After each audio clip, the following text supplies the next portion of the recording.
Blackmore.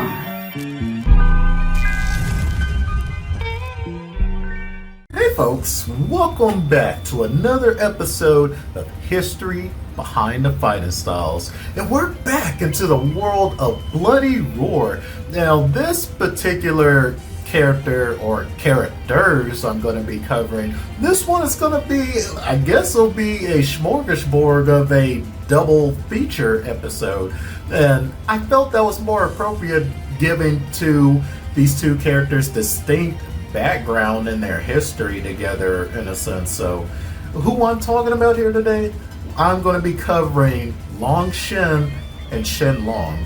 We're going to be going over both of their fighting styles, not only from Long Shen's Xingyiquan and Chinese Kenpo, as well as Shen Long's Bajiquan and his Kenpo too. So I felt it was appropriate in order to turn this into a double-length feature. So kick back, relax, and enjoy today's episode, folks.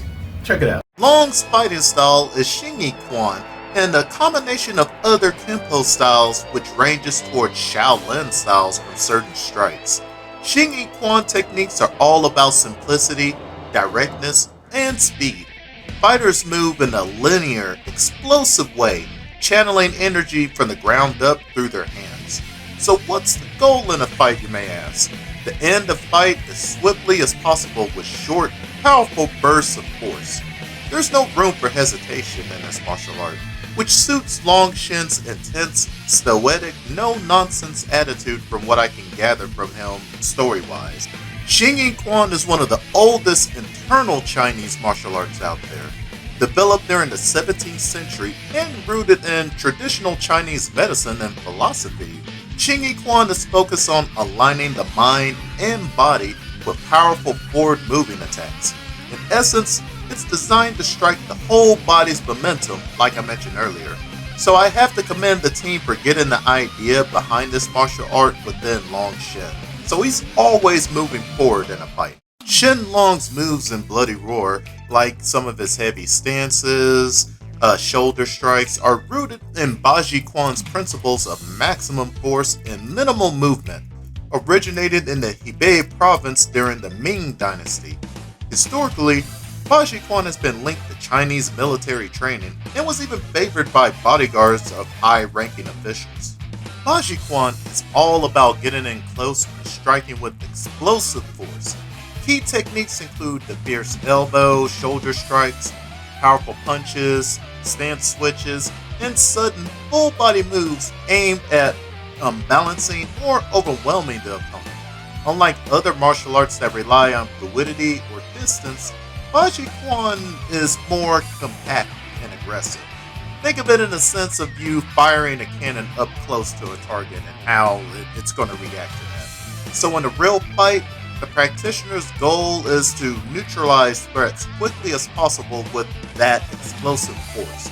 There's no really excessive blocking, just straightforward, overwhelming power. This style is built to finish fights almost instantly, using the body's momentum to overpower an opponent. It's why in so many different medias out there, you will just see the explosive nature of either an elbow strike or a shoulder strike from Bajiquan users, especially like even in anime and kung fu flicks. And I'm sure you're wondering, so I'll let you know. Yes, Bajiquan is still very much alive even today, while not as widely practiced as styles like Taiji or Shaolin Kung Fu. It holds a respected place in the martial arts community. In fact, Bajiquan has gained popularity in international circles even way more than before. So you're going to see so many different practitioners across the world still carrying on its legacy. Now, Chinese Kenpo is often considered a cousin in a sense to traditional Kung Fu, blending elements of striking and grappling with a fluid, adaptable technique, with more of a focus on close-quarter combat. Both Long Shen and Shen Long share this style together, even with them being polar opposites of each other. Probably due to Shen Long being a clone to Long, so it's a pretty cool observation to point out for both of these characters. What fascinates me with Long Shen and Shen Long is mainly how their fighting styles really correlate with each other, like showing the drastic contrast between the two. Shen with his stoic, no-nonsense personality, while Shen Long is more cruel and evil in nature, but he has lessened a tiny bit throughout the series of the games, but still really with a lot of that violence and of that nature. So it is quite fascinating to see how the way the devs approaching giving these two their particular fighting styles, but have them share both the Chinese Kenpo on top of that is what I find just a tad bit, not really ironic, but it feels like it just goes hand in hand since Shen Long is a clone of Long Shen, so it just works perfectly well. What are you guys' thoughts down below? Please let me know in the comments. I'd love to hear y'all's thoughts and read them too, and even just talk to you guys. If you enjoyed today's video, please give a like, subscribe, and hit that bell so you can stay updated on any videos coming to the channel.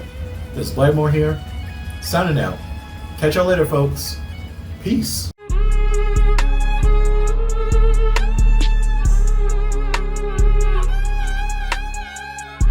The study of Kung Fu fighting